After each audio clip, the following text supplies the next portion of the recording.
안녕하십니까. 세 번째 수업 시작하겠습니다. 이제 배우는 수업 주제가 무엇이었죠? 흥선 대응군의 외교에 대한 내용이었는데, 자, 기본 방침은 무엇이었다? 자, 서양 세력과의 통상과 수교를 아예 거부해버리는 모습이었죠. 네, 중요한 이 몇 가지 배웠었는데, 첫 번째가 어떠한 일이었죠? 첫 번째는 병인박해였습니다. 병인년에 뭐에 대해서 천주교에 대해 박해한 일이었고, 주로 피해 입은 나라는 유럽의 프랑스였습니다. 그리고 두 번째 일은 무엇이었습니까? 자, 어떠한 배가 해안까지 왔다가 불타버린 일이었는데 그 배의 이름이 미국 배였던 제너럴 서먼호였죠. 세 번째 일은 3번에 있는 병인 양요였습니다. 자, 프랑스와 싸운 일이었을 거야. 원인은 무엇 때문에? 위에 있었던 병인 박해인 거였죠. 그때 허락한 우리 두 명의 장군의 이름, 한 명은 양헌수 부대에 있었고 또 한 가지 부대 이름이 한성근 부대에 있었죠. 자, 그래서 우리가 싸웠습니다. 이제 한번 나머지 4번과 5번으로 오겠습니다. 여기 오타인 거죠. 5번입니다. 자, 먼저 이러한 일이 있었습니다. 자, 대원군의 마음 보자고요. 한번 지금 우리가 프랑스와 싸운 뒤의 모습, 이제 대원군 더욱더 어떤 모습으로 이끌어갔을까? 서양과 수교를 했을까? 더욱더 거부하는 모습이었겠죠. 그래서 군대를 키워서 서양 세력과 싸움을 준비하는 중이었습니다. 특히 중요한 지역이 어디였다? 바로 강화도인 거였죠. 강화도가 어디에 있습니까? 한강의 하구 서해안에 있는 거였죠. 서울로 오는 길목이었으니까 더욱 거기를 방어해야지만이 될 수 있었을 겁니다. 그러기 위해서 강화도의 군영이었던 진부영의 위상을 강화했었고 거기에다가 조청병이었던 포군을 두었고 그 다음에 추례포, 허포 등의 무기를 개발해서 설치했습니다. 자, 군비를 키워야 하네, 군사를 키워야 하네, 돈이 필요하겠죠. 재원 마련에 어떻게 했냐면은 서울에서 한성의 사람들에게 통양세를 징수하였고 또 징수한 거로는 원납전 계속 징수하는 모습이었습니다. 그리고 원납전 징수한 게 뭘 하기 위해서였습니까? 경복궁을 중건하기 위해서였죠. 그걸 여기서 쭉 징수하는 모습이라는 겁니다. 그러한 가운데 벌어진 일이 무엇이었느냐? 아래 2번에 있는 오페르트에서 도굴이 벌어집니다. 국적은 독일인이었습니다. 빈칸.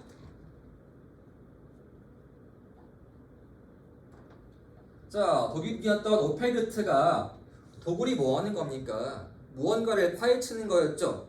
그게 파헤치는 게 뭔가 하면은 대원군의 아버지였던 이름이 남이원군의 묘였습니다.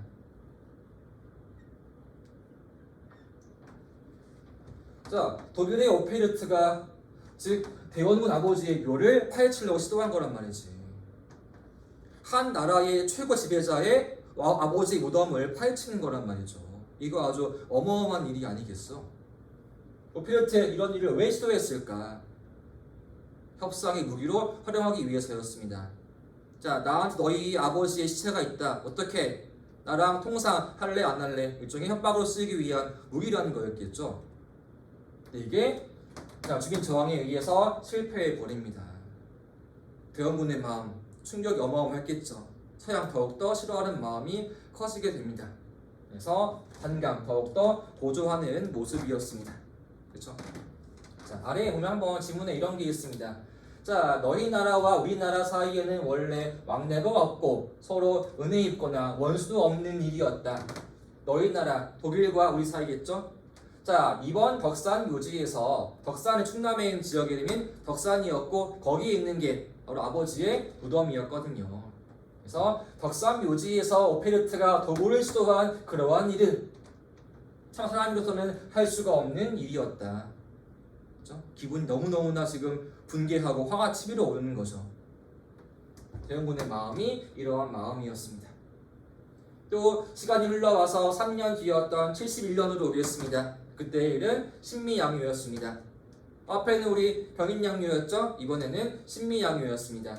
자, 신민년이었던 71년도에 서양에 의해서 소유하는 모습, 싸우는 모습이라는 건데 이번에는 누구와 싸웠을까? 앞에는 프랑스와 싸웠고 이번에는 누구와 싸웠을까? 미국, 독일 누구였을까? 그 나라는 미국이었습니다. 그러니까 자, 미국이 왜 쳐들어왔을까? 구실이 무엇이었을까? 앞에 우리 미국과 일 뭐가 떠오릅니까? 배의 이름 제너럴 세모노인 거였죠. 그를 구실로 해서 우리한테 또 쳐들어옵니다. 그래서 빈칸 미국이 앞에 있었던 제너럴 셔먼호 사건을 구실로 하여서 그치 얘기하는 거지. 우리의 배 왜 태워버렸느냐 그 피해에 대해서 사과하고 상금 주고 통상하자라고 요구하는 거였습니다. 당연 대원군은 요구에 대해서 거부해버리고 쳐들어온 나라가 미국, 그것이 신미양요였습니다. 미국에 이번에는 로저스 함대가 쳐들어왔습니다. 로저스 함대가 어디로 왔을까 혹시? 강화도였겠죠. 미국의 로저스 제독의 함대가 강화도에 또 쳐들어왔습니다. 강화도 침략. 프랑스의 구실은 병인 박해, 함대의 이름은 로즈 함대. 미국의 구실은 제너럴 셔먼호 사건, 로저스 함대. 프랑스도 강화도, 미국도 강화도에였습니다. 뒤에 잠깐 붙겠죠. 쳐들어와서 강화도의 중요한 지역이었던 초지, 진, 덕진진 점령이 이루어집니다. 진은 기지를 의미하는 거죠. 그 다음에 광성고에서 공격이 막 이루어지게 돼. 그때 우리의 활약 누가 있냐? 이름은 어제연이 있습니다. 수비대가 자 우리가 방어해서 승리를 거두는 거죠. 빈칸. 자 어제연의 수비대가 광성고 곳곳에서 항전한 결과 우리가 미국에게 승리를 거둡니다. 이름은 어제연. 수비대의 항전으로 우리가 잘 싸우고 있는 모습이라는 겁니다. 미국도 어떻게 할 수 있는 게 없는 거죠? 결국 미국이 자 철수를 해버립니다. 그런 뒤에 대원군이 세운 게 무엇이었냐? 각 지역에다가 비석을 세웠는데 그 비의 이름이 빈칸의 척화비입니다. 척화비가 건립되었다. 척화비란 무엇이었냐? 서양 세력과 화해하는 것을 배척하는 그러한 비석이라는 거죠. 이 비석에 한문으로 이렇게 쓰여 있습니다. 양이침범 비전즉화 주화 매국. 서양 오랑캐가 쳐들어오는데 싸우지 않으면 곧 화해하는 것이요 화해는 곧 매국이었다. 나라를 파는 거라는 거죠. 뭐 해야 한다? 서양과 우리가 싸워야 한다. 이것이 척화비였습니다.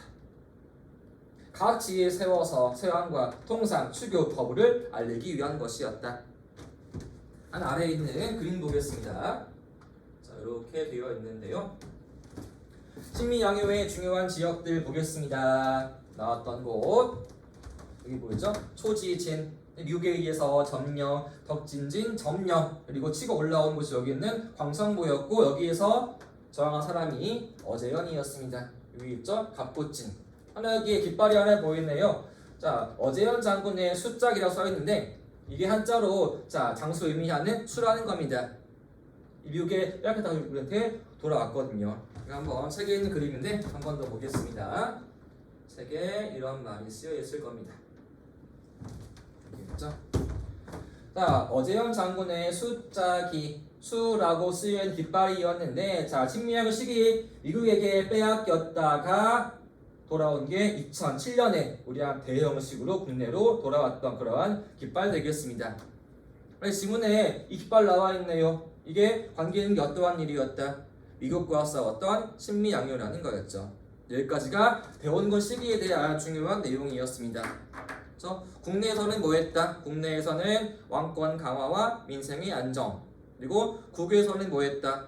서양과의 수교를 거부하는 모습이었다. 네, 좀 쉬었다가 다음 것도 이어서 하겠습니다. 잠시만요.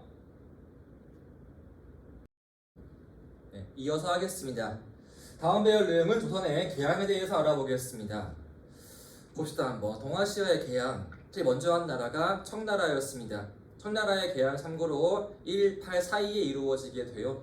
그 나라는 영국이었죠. 그리고 두 번째 한 나라가 일본이었습니다. 일본 개항은 대략 1854에 이루어지고 그 나라는 미국이었죠. 남은 게 누구야 이제는? 우리인 거죠. 우리 개항도 역시 이루어집니다. 누구에 의해서? 우리의 개항은 서양이 아니라 같은 아시아였던 일본에 의해서 개항이 이루어지는데 그 내용을 알아보겠습니다. 자, 개항한 조약의 이름 너무 유명하죠. 그 조약 이름은 강화도 조약입니다. 왜? 체결 지역이 강화도였으니까. 그런데 원래 이름은 따로 있습니다. 원래 이름은 여기 있는 것처럼 조일 수호조규입니다. 교과서로는 봅시다 한번. 교과서는 좀 뒤로 가서 88페이지고요. 학습장으로는 자 31페이지 보겠습니다. 먼저 1번입니다. 개항의 배경이었습니다. 우리 앞에 외운 게 누구식의 모습이었습니까? 흥선대원군이었죠. 자, 대원군의 방침은 무엇이었어? 개항한다 안 한다? 개항 반대하는 거였잖아. 근데 개항이 결국은 이루어진대. 먼저 1번에 있는 국내부터 보겠습니다. 고종이 즉위한 게 언제였습니까? 고종이 즉위한 해는 1863이었거든. 결국은 10년 뒤에 흥선대원군이 하야하십니다. 하야하는 게 뭘까? 아래 하자 내려오는 거죠. 야, 들판입니다. 이제는 권력을 놓고 내려오는 걸 우리가 하야라고 부릅니다. 거기에 자 기여한 게 누구였냐? 유생이었던 최익현이 왕한테 상소 올립니다. 자, 대원군이 한 내용들 보자고 한번. 국내에서 그렇죠? 경복궁 중건, 그 다음에 서원, 철폐, 그 다음에 호포제 있었죠. 다 이거 누가 싫어하는 것들이었어. 전부 다 양반들이 싫어하는 거였죠. 유생이 싫어하는 거였죠. 이거에 대해서 막 상소 올리는 거란 말이야. 자, 대원군이 한 내용들은 결코 좋은 내용들이 아니었습니다. 또 한 가지, 지금 고종 처음 즉위한 게 12살이었습니다. 이제는 10년 뒤 나이가 22, 성인이겠네. 건의하는 거지. 이제 왕 더 이상 어린이가 아니니까 대원군을 하야해야 합니다. 그리고 대원군이 상소에 의해서 하야하고 뭐가 이루어지고 있다? 고종의 친정이 이루어집니다. 친정. 고종이 친히 직접 정치한다는 거였겠죠. 그때 힘을 키워온 게 누구였냐? 왕비의 집안이었던 민씨일파의 집권이 이루어집니다. 우리 고종의 왕비가 누구였습니까? 명성 황후인 거죠. 그분이 민씨였거든. 그분 권력을 준 게 민씨일파들, 왕의 외척이라는 거였겠죠. 자, 고종과 민씨일파 입장은 달랐어. 아버지하고는. 대원군은 거부하는 거였죠. 하지만 이들은 달랐어. 입장이. 거부하는 더 이상 어렵다. 우리도 변화해야 한다. 그래서 등장한 게 무엇이었냐? 통상개화론이었습니다. 우리가 서양 세력에 대해서, 외세에 대해서 문호를 개방하여서 통상, 장사하고 문물을 수용하여서 개화, 근대화해야 한다. 이 시대의 흐름이었거든. 입장이 바뀌어오는 중이라는 거지. 이제 국내의 모습은 거부가 아니라 개화의 흐름으로, 개항의 흐름으로 조금씩 넘어오는 중이었는데, 더 중요한 거는 아래에 있는 국외의 이유였습니다. 일본의 모습이었지. 아까 얘기했습니다. 일본의 개항은 우리보다 먼저 나중, 우리보다 훨씬 더 앞에 일이었거든. 1850년대였습니다. 누구에 의해서? 미국이었잖아. 자, 그 일본의 모습 완전히 다른 모습으로 이어지게 돼. 개항한 이후에 근대화에 일본이 성공을 합니다. 그 근대화 운동이 무엇이었는가? 그 유명한 메이지 유신이 있습니다. 메이지라는 거는 천황의 언어였습니다. 즉 일본이 메이지 천황 시기의 유신, 새로운 개혁으로 근대화에 성공이 이루어지게 돼. 경제, 문화, 사회 점차 발전하는 모습을 보여주고 있습니다. 자, 그런 뒤 일본이 한 내용이 무엇이었냐? 우리 과거에 아시아의 질서, 누가 1위였습니까? 중국의 청나라가 최고의 지위였던 1등에 있었지. 그리고 두 번째가 누구였어? 일본이 아니라 조선이었습니다. 그리고 꼴찌가 일본이었지. 일본 이게 마음에 안 드는 거야. 이거를 바꿔야겠어. 그래서 우리에게 중요한 문서를 보내었습니다. 외교 문서를. 그 이름이 여기 있는 서계라는 것이었어. 자, 그런데 그 내용에 어떤 것들이 있는 것이었냐? 한번 책을 보겠습니다. 교과서 88페이지 아래쪽에 있습니다. 자, 보이죠 여기? 외교문서 서계에 쓴 말이 무엇이었냐? 자, 황과 칙이라는 용어가 썼단 말이야.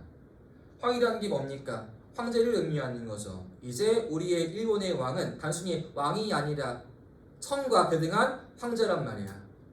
그 다음 또, 자, 칙이라는 게 있는데, 칙이 뭐냐면은 황제가 얘기하는 명령을 즉위라 부르는 겁니다.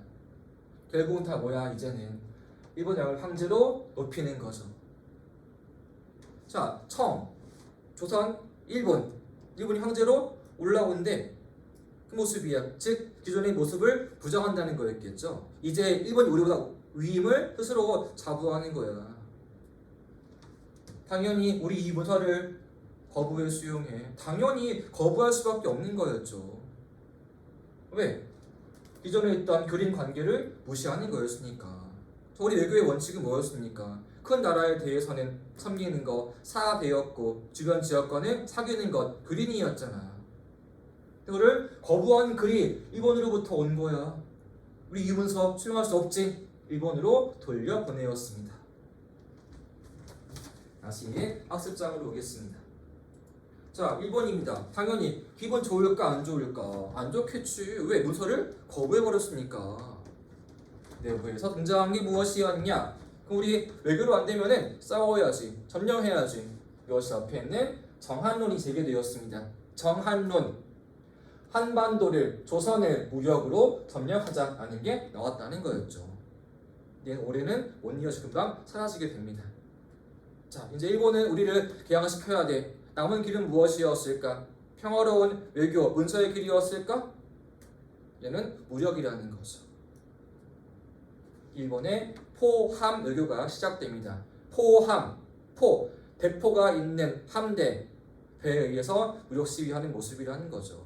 그 일이 여기 빈칸에 있는 어떠한 일이었느냐? 너무나 중요한 일, 개항의 원인이었던 운요호 사건이 벌어집니다. 운요 사건.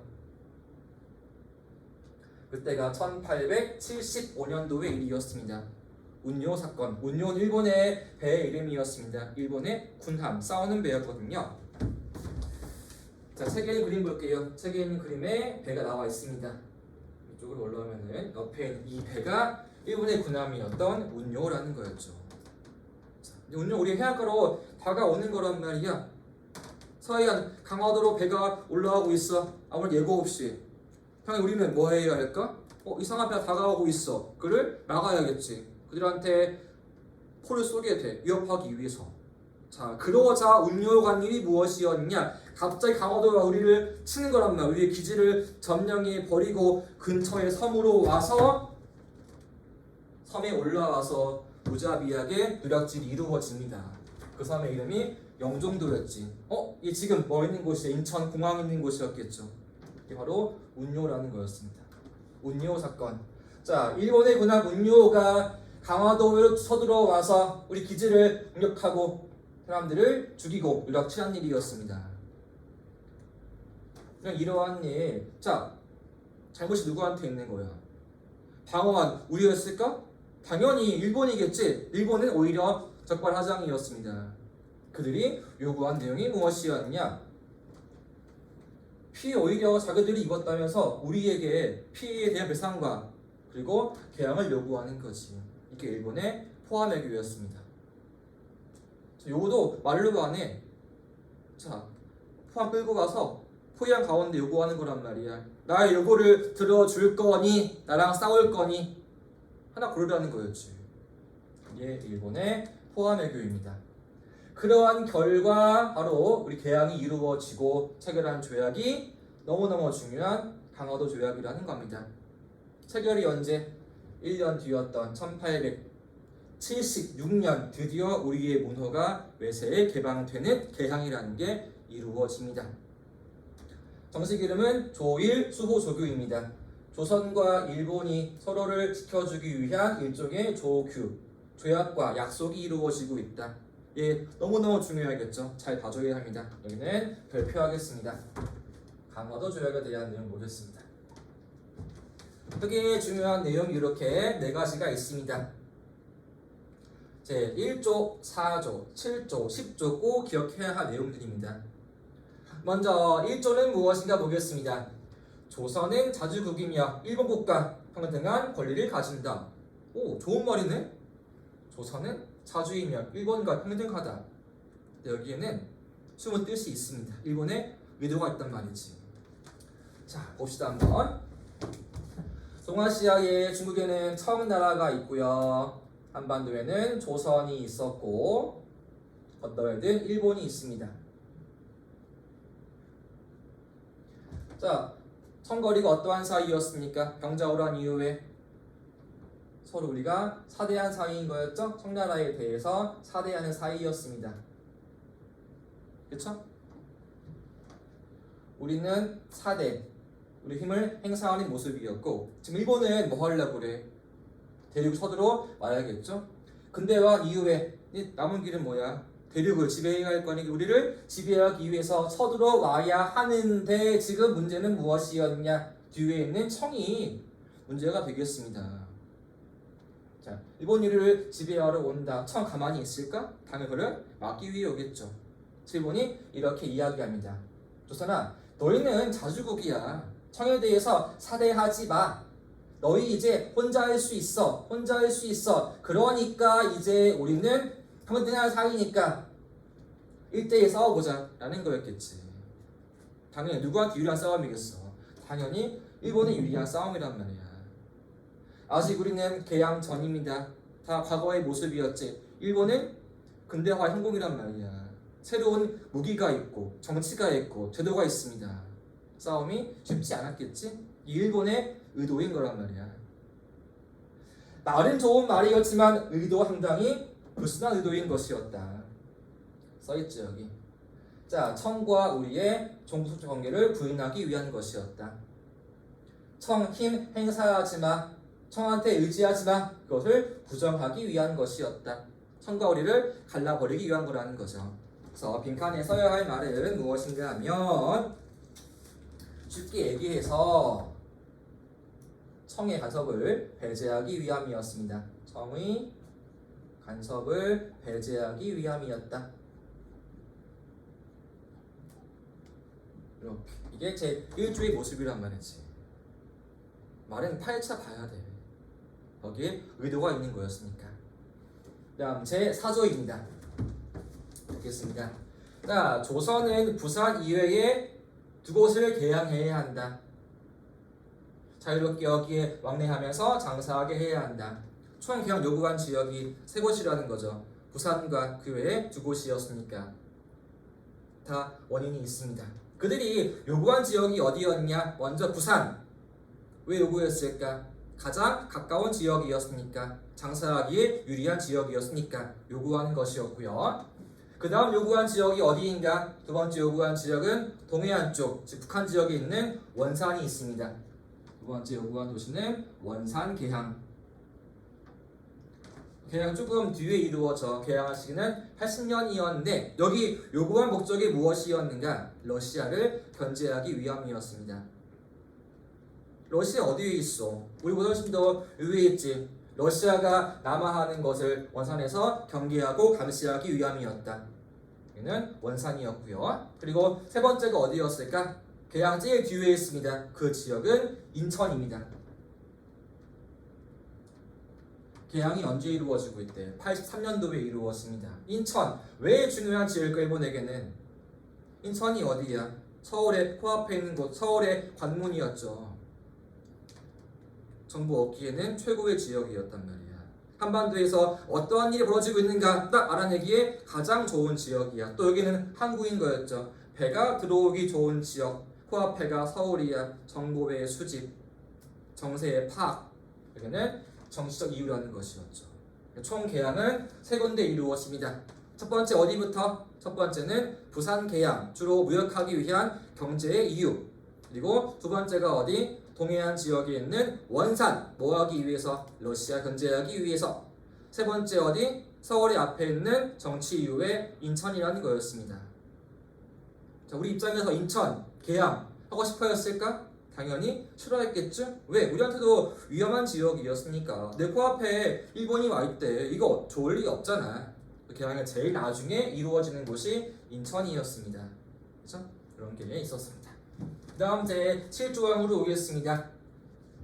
조선의 연해를, 가까운 바다를 일본인이 자유롭게 측량하고 지도를 만들 수 있게 해주는 것이었다. 우리 해안가를 누가 파악한대? 일본이 하는 거야. 왜 그랬을까? 이 해안길은 물살이 세서 힘든 길이었구나. 이 길은 유리한 길이구나. 미리미리 파악하는 거야. 왜? 나중에 우리를 쳐들어오기 위해서 미리미리 파악하는 거란 말이지. 지도가 필요해. 더 쉬운 길, 좋은 길로 오기 위한 거 아니겠어. 즉 영토에 대한 침략이라는 거죠. 이게 제7조의 모습이었습니다. 그래서 조선 해안에 침략권을 허가해 주었다. 그래서 빈칸 들어갈 말은 우리의 영토 주권 침해입니다. 영토 주권의 침해이다. 이겁니다. 그렇죠? 그리고 제 10조 좀 어려운 말 잘 봐야 할 조항입니다. 봅시다 한번. 자, 일본국 인민이 조선국이 지정한 각 항구에서 범죄를 지었을 경우에 심판은 우리가 아니라 일본국 관원이 심판하는 것이었다. 봅시다 한번. 자, 계양장이었습니다. 부산, 원산, 인천이야. 그러한 곳에서 일본인이 죄를 지었네. 살인, 강도, 죄를 지었어. 이거 재판을 누가 한다? 우리가 아니라 일본이 하는 거란 말이야. 왜? 일본인에게 유리하게 하기 위해서 하는 거란 말이죠. 그래서 10조항의 목적이었습니다.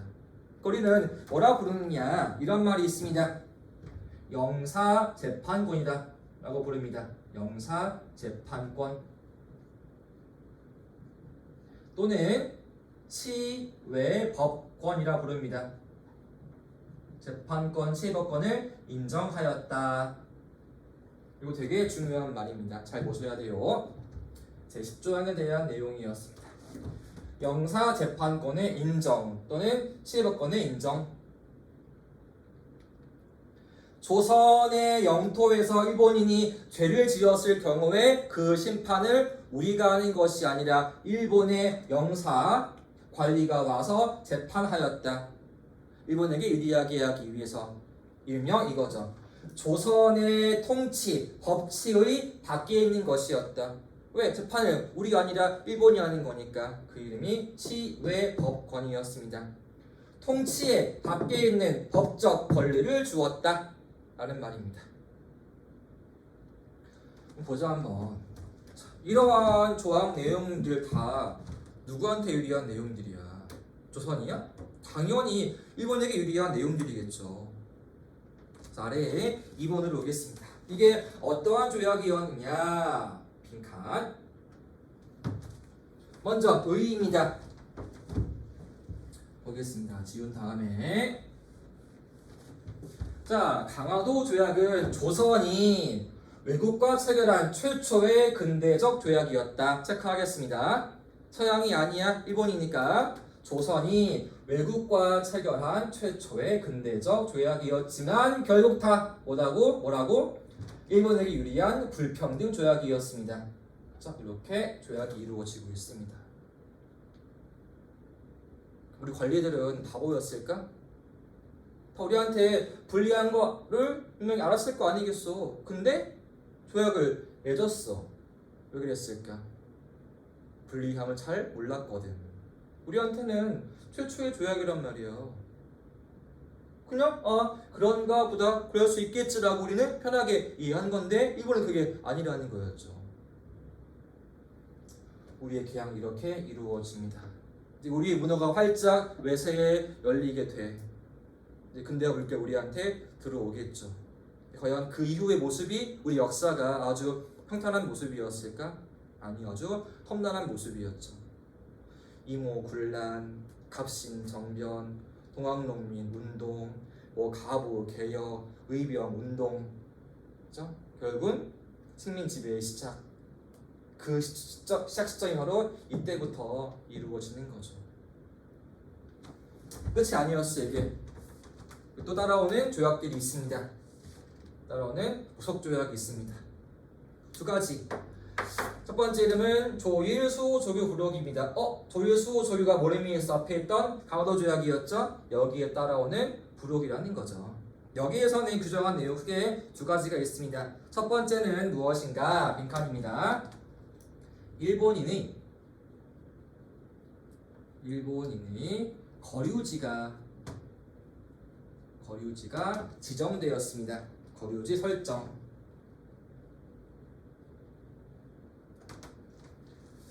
가봅시다 한번. 자, 일본인이 계양장 내에서 부산, 원산, 인천에서 계양장에서 거주할 수 있는 지역 범위는 전 지역이 아니라 계양장으로부터 사방의 신리까지만 거주할 수 있습니다. 신리가 몇 킬로야? 신리는 4킬로인 거죠. 즉 이러한 시기일 때 자 일본인들이야 마음대로 서울로 올라올 수 있어 없어? 없습니다. 대전 마음대로 못와. 왜? 딱 거주할 지역은 여기 계양장 내에서의 사방의 신리 지역이었으니까 이렇게 거주할 지역이 제한되었다. 이게 첫 번째 모습이었습니다. 어떠한 조약에서 조일수 조규 부록에서 자, 일본인이 거주할 수 있는 지역은 계양장으로부터 사방 4km인 신리로만 제한되어 있고 그 이외에는 마음대로 이동할 수가 없는 것이었다 라는 것이었고요. 또 한 가지는 뭐라고 되어 있습니까? 자, 계양장 내에서 일본 상인들은 뭘 사용할 수 있다? 일본 화폐를 쓸 수가 있습니다. 역시 누구한테 유리한 거야? 일본이 유리한 거였겠지. 왜? 국내에서 뭘 쓰는 거니까 자기네 화폐를 쓰는 거였으니까 거래할 때 더욱더 편리하고 유리해지겠죠. 일본에게 유리한 내용이었습니다. 일본의 화폐 유통을 허가해 주었다. 쉽게 이거야. 내가 해외여행으로 미국을 갔어. 화폐 원 쓸 수 있어. 달러 필요 없고 나 편리하겠지. 그치? 유럽에서도 원 쓰는 것이고 나 편리할 거 아니겠어. 그러한 모습이라는 거지. 일본의 편의를 봐주는 모습이었다 라는 것이었고요. 더 중요한 거는 2번에 있습니다. 조일무역규칙이라는 게 있습니다. 조일무역규칙. 조선과 일본이 무역할 때에 필요한 규칙이라는 거죠. 규칙이라는 겁니다. 이거는 조금 지울게요. 이거는 지우겠습니다. 중요한 내용이 세 가지가 있습니다. 세 개 다 없어. 첫 번째 뭐가 없는 것이었느냐?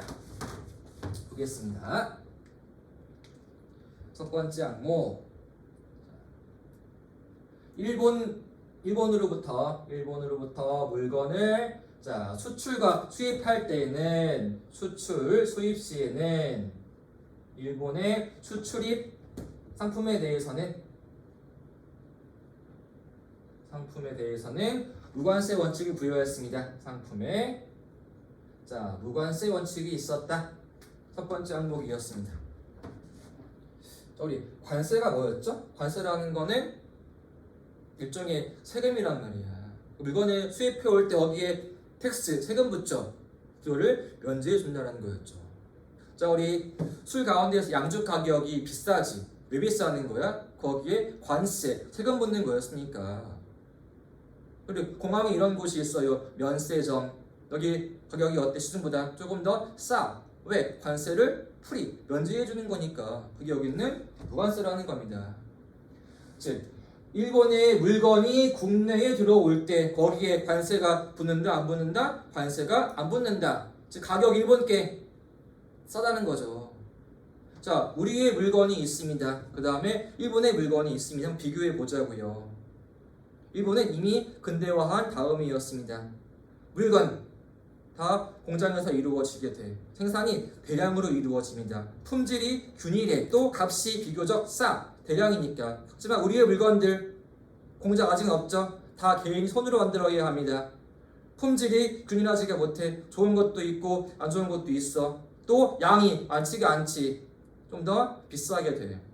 자, 두 개 물건이 있네. 여러분은 뭘 살 거야? 더 싼 일본이라는 거죠. 우리가 피해 입을 수밖에 없어. 우리 물건이 안 팔리게 돼. 그죠? 그러한 내용입니다. 무관세 원칙이 있다.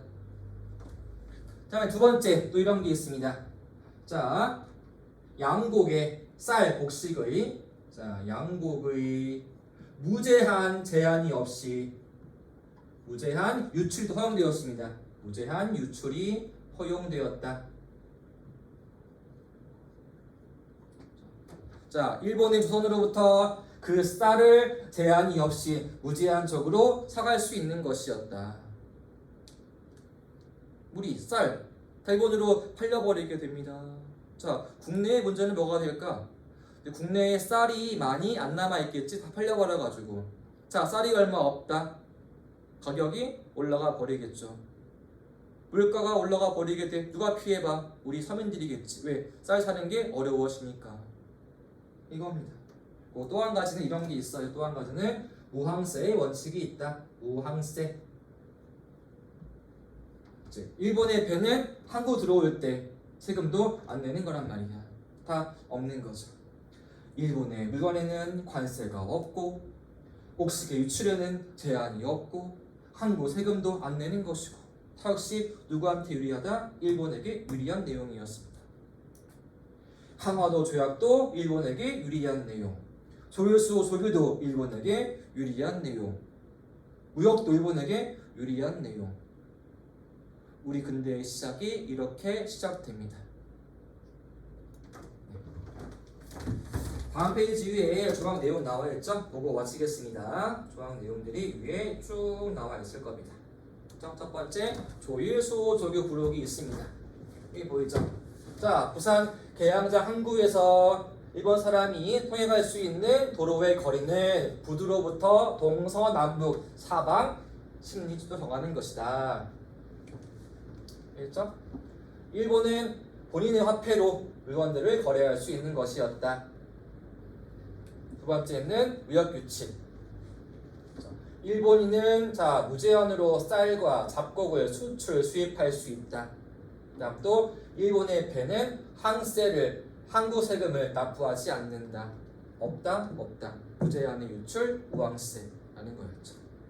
여기까지가 우리 계양에 대한 내용이었고요. 그 뒤 내용은 이제 대면 수업 때 이어서 하도록 하겠습니다. 네, 수고했습니다. 감사합니다.